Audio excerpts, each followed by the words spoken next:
Want to speak real English from your first lesson? Sign up for your free lifetime account at EnglishClass101.com. Hi everybody, my name is Alicia. In this lesson, I'm going to talk about 25 must-know intermediate phrases. Let's get started. These are some intermediate level phrases that you can use in everyday life. You can use them when you travel, at work, in your studies. So I hope that they're helpful for you. They're for asking and answering questions. So after you learn these phrases, check out the link in the description where you can make an account at EnglishClass101.com and practice your English even more. All right, let's get started. How's it going? How's it going? You'll notice with how's it going that there's an apostrophe at the end of this. It's not how's it going or how is it going. If you say how is it going, it sounds too stiff. It doesn't sound so friendly. So we say how's it going? How's it going? How's it going means how are you? Like how are you doing? Or how is your life going? So it's like a friendly, kind of rougher, more casual way to say, how are you? How's it going? How's it going? How's it going with you? Fine. Fine. See, that's the correct response. How's it going? Fine. How's it going? Good. How's it going? Not bad. How's it going? How's it going? Okay, let's go on to the next expression. What have you been up to? What have you been up to? What have you been up to? What have you been up to? What have you been up to is a more advanced version of like, what are you doing? So what have you been up to means what did you do since the last time I saw you? What have you been up to? So what have you been up to? It's like, I've been blah, blah, blah. We're going to talk about this in the next expression. So what have you been up to? Or what have you been doing is another popular variation. What have you been up to? How have you been? How have you been? How have you been? More naturally. How have you been sounds like how have you been in everyday speech. So how have gets reduced to how of. How have you been? How have you been? How have you been since the last time I saw you is what this means. How have you been? So that you sound also gets shorter. How have ya been is kind of what it sounds like if I slow it down a lot. How have you been? How you been, you might also hear too. So this means since the last time I saw you, what has your condition been like? Good? Bad? Busy? In most cases, the answer is just good. You? Fine. Fine. Anyway, moving along. I've been blah, blah, blah. I've been. This is the reduced form of I have been something, something. This is a good response to questions like, how have you been? Or what have you been up to? Numbers 2 and 3 in this episode. So if someone says, what have you been up to? You can say, I've been busy, or I've been working. I've been studying. I've been planting a garden in front of my house. I've been looking for a new car. I've been making videos on the internet. So I've been blah, blah, blah. So I've is short for I have been. So this is a present perfect tense expression. I've been something, something. You can use the progressive form. You can use an adjective here. You can use whatever suits your situation. So, yeah. What have you been up to? I've been sleeping a lot. How about something, something? How about dinner? How about drinks? How about we do this later? How about something? This is a very simple and easy way to make a suggestion to someone. How about blah, blah, blah. So in fast speech, how about sounds like how about, how about. How about we? How about you? How about I? How about? So the A sound kind of disappears. How about we see a movie later? How about we go to the beach this weekend? How about we take a trip to Guam? How about we bake cookies? How about we go on to the next expression? Okay, sorry, I can't. Sorry, I can't. So sorry, I cannot. This is a way to refuse an invitation. So to say, no, I cannot do that thing and I feel bad about it. Sorry, I can't. Sorry, I can't.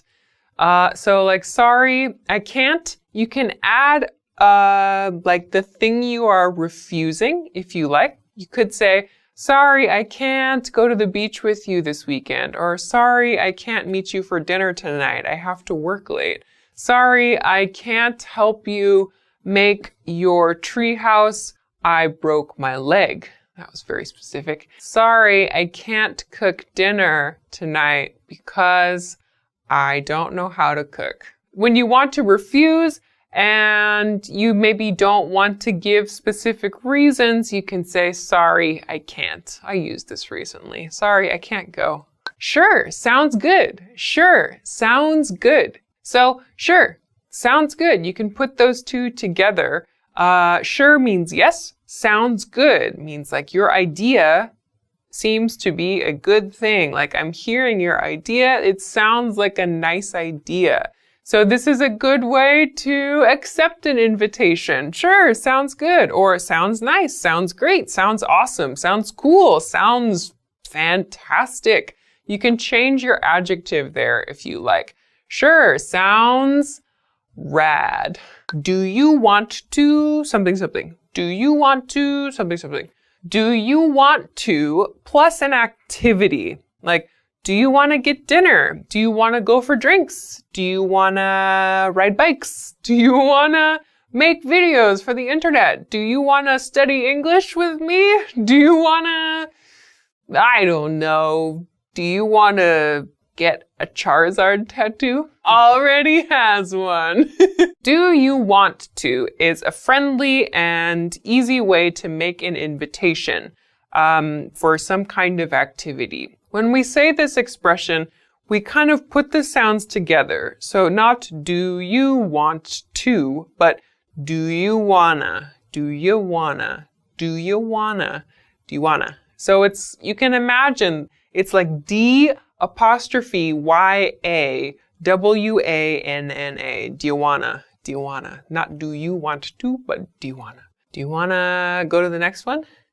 I do. What do you call this? What do you call this? So when you don't know the vocabulary word for something, or you just forget it, you can use this expression. What do you call this? So again, that do you becomes reduced. Do you becomes dia. What do you call this? So to call something is like to name something. What is the name you use for this thing? So what do you call this? Like, what do you call this? What do you call that? What do you call these? What do you call this? So you can use that when you don't know the word for something, when you find something new as well. How do I get to location? How do I get to? So how do I get to, for example, the station? How do I get to this hotel? Means what is the path I should take to arrive at that destination? How do I get to the beach from here? How do I get to my house from here? Or how do I get to the bar from here? How do I get to work from here?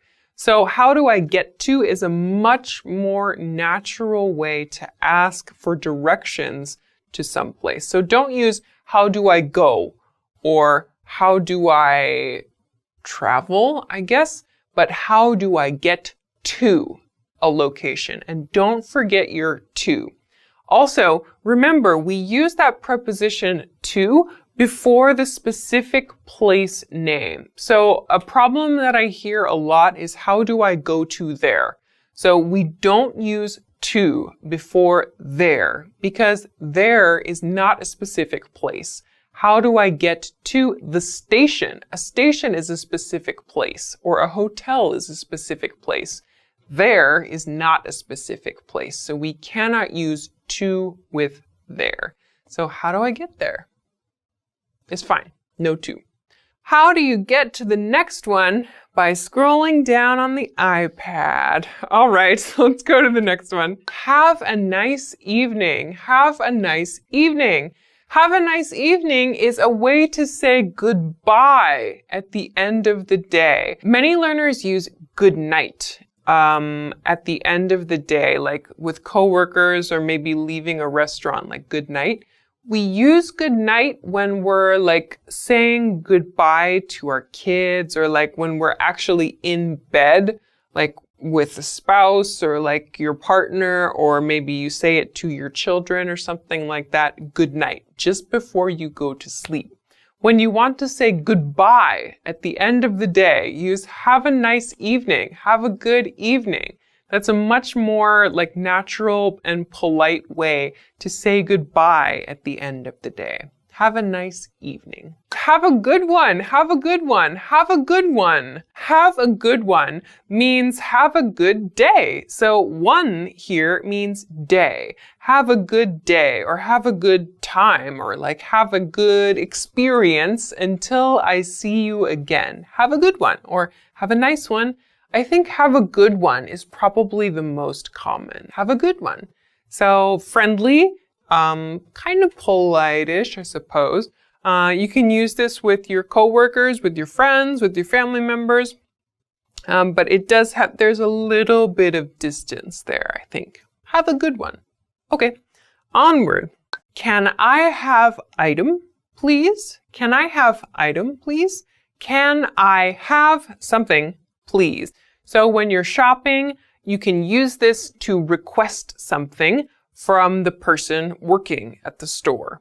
So can I have that shirt, please? Or can I have, for example, 200 grams of beef, please? Or can I have that pack of cigarettes, please? So you can use any item in this pattern. Can I have that thing, please? You can use singular, you can use plural, you can use a number here if you want, but can I have? And to make this more natural, not can I have that thing, please, but can I have? Can I have? Can I have is kind of more natural. Can I have sounds like can I have? Can I have this iPad? Yes. Yes? Oh, I got an iPad today. Number of the noun please. This is used again when shopping and maybe specifically when you're buying things in quantity. So that means, for example, like when you're shopping for food, you maybe need to buy like fresh meat or fresh fish, for example, and you want a certain quantity, a certain amount of something. You can use number of the noun, please. So I used the example before, like 200 grams of the beef, please. So you're buying things in bulk. When you're buying in bulk, it means you're buying a lot of stuff at one time. You can use an expression like this. Of course, even if you're not buying in bulk, you can use this. Like 2 of the blue ones, please. You can use that as well. So this is just a simple pattern to use when shopping. Number of the noun, please. How do I plus your verb phrase. So we talked about the expression, how do I get to a place? This is how do I something. So not get, but how do I, and then use a verb here. So one thing I hear learners do when they don't know how to do something is they use an expression like, please teach me this thing. Or I don't know this. So to make a request for someone to show you something, you can use this pattern. How do I use this computer? Or how do I turn on this car? How do I sell my kidney on the internet? How do I learn English? That's what a lot of people say. Just do it is the answer. So how do I plus your verb. So that's a much better way than please teach me. Use how do I learn English? How do I study grammar? How do I read books? So use just the simple present tense form of the verb in this one. Again, another point here, pronunciation point. How do I becomes how do I? How do I do this? How do I do that? How late are you open? How late are you open? This is very useful when you're visiting restaurants or bars or like retail shops as well. The most natural way to ask what time a store or other establishment finishes is how late are you open? How late are you open? So if you ask this question, you will get the closing time as the answer. Like, how late are you open? 8. How late are you open? 10. How late are you open? Midnight. Or how late are you open? We're open 24 hours. The internet is open forever. We have no closing time here at English Class 101. We're accessible always. How late are you open? So, how late are you? So that are you is reduced. How late are you open? Are you sounds like how late are you open?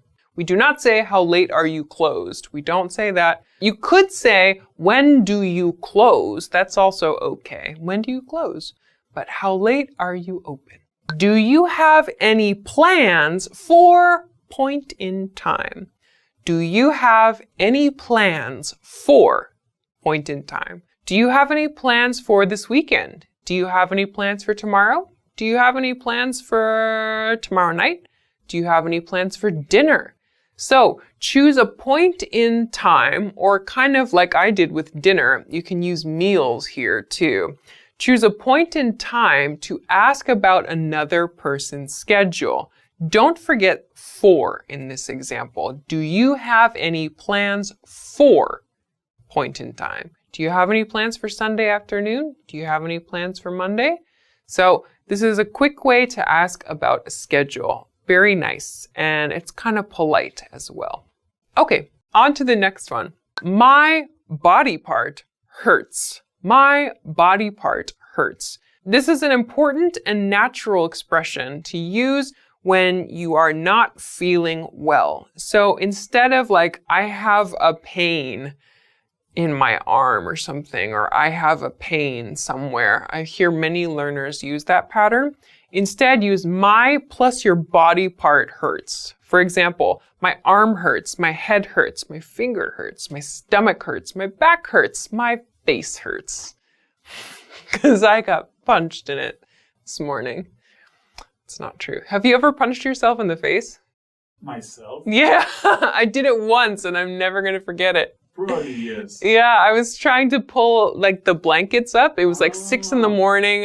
It was cold. It was winter. I tried to pull the blankets up and my blanket was kind of like shiny and slick. And I was like half awake and I was like, bam. So my body part hurts. My body part hurts.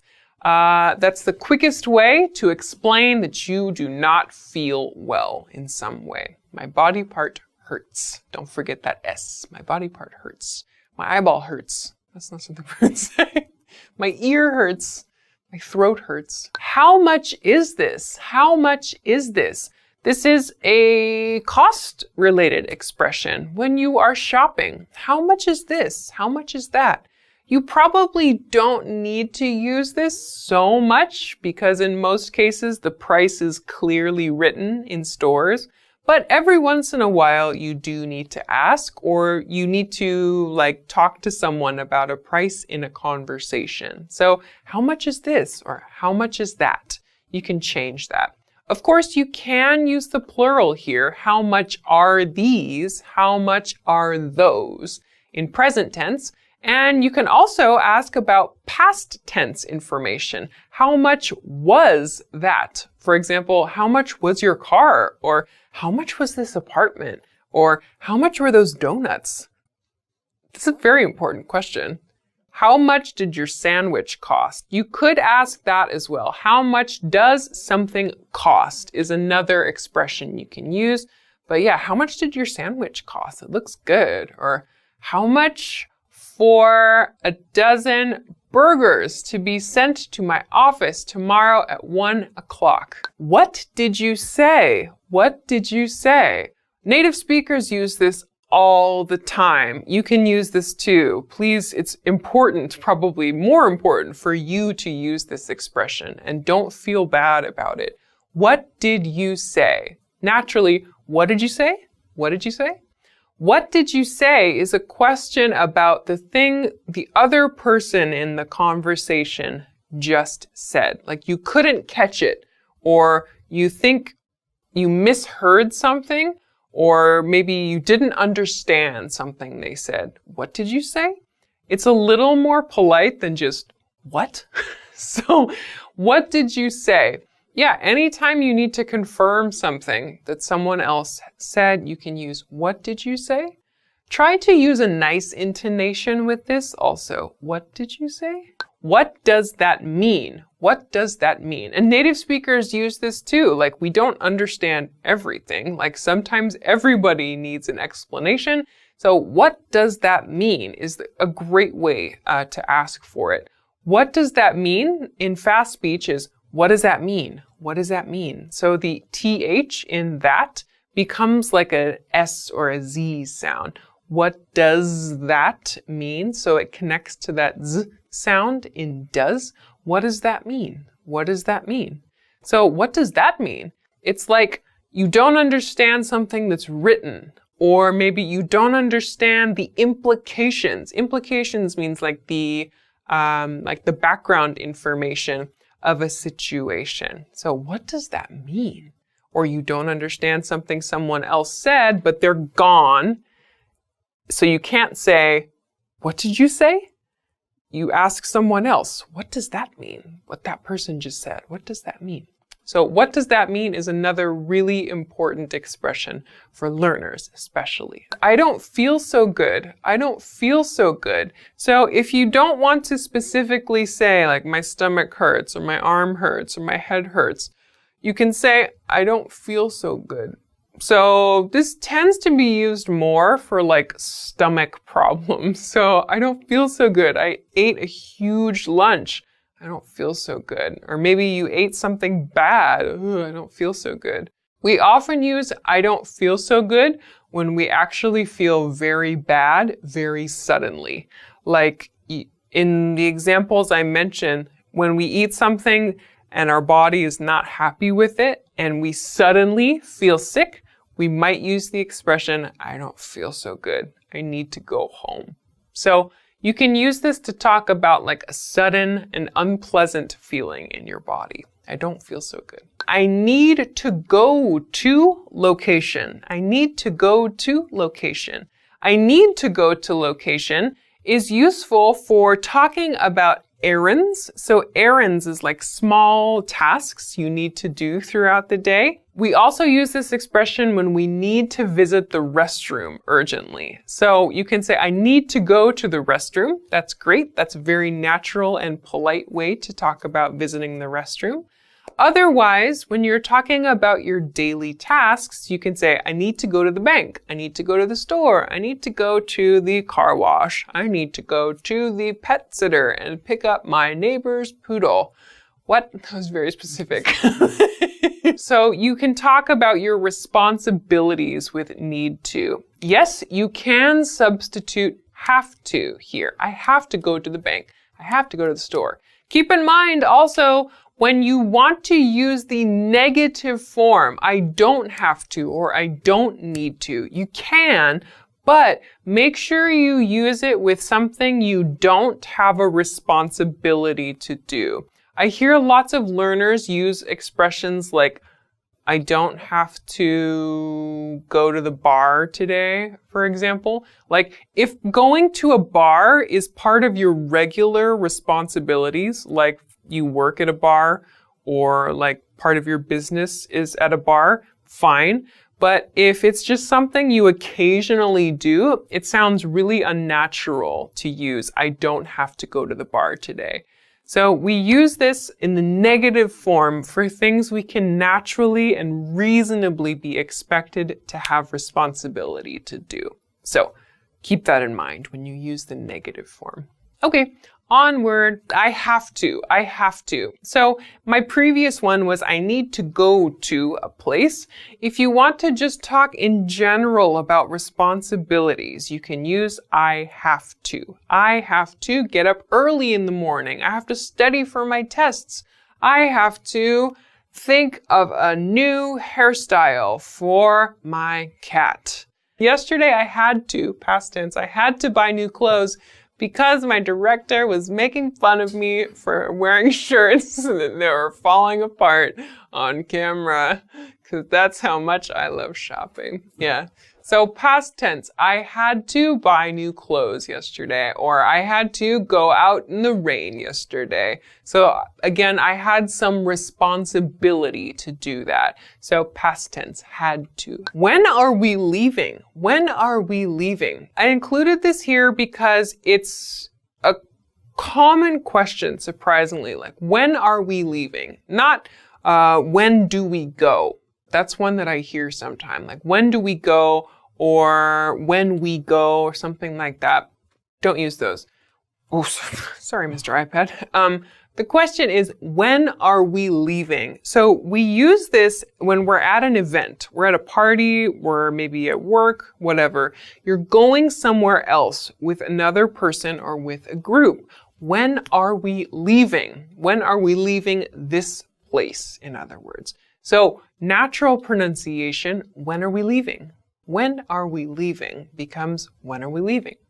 Okay, so those are 25 must-know intermediate phrases. I hope that those are helpful for you.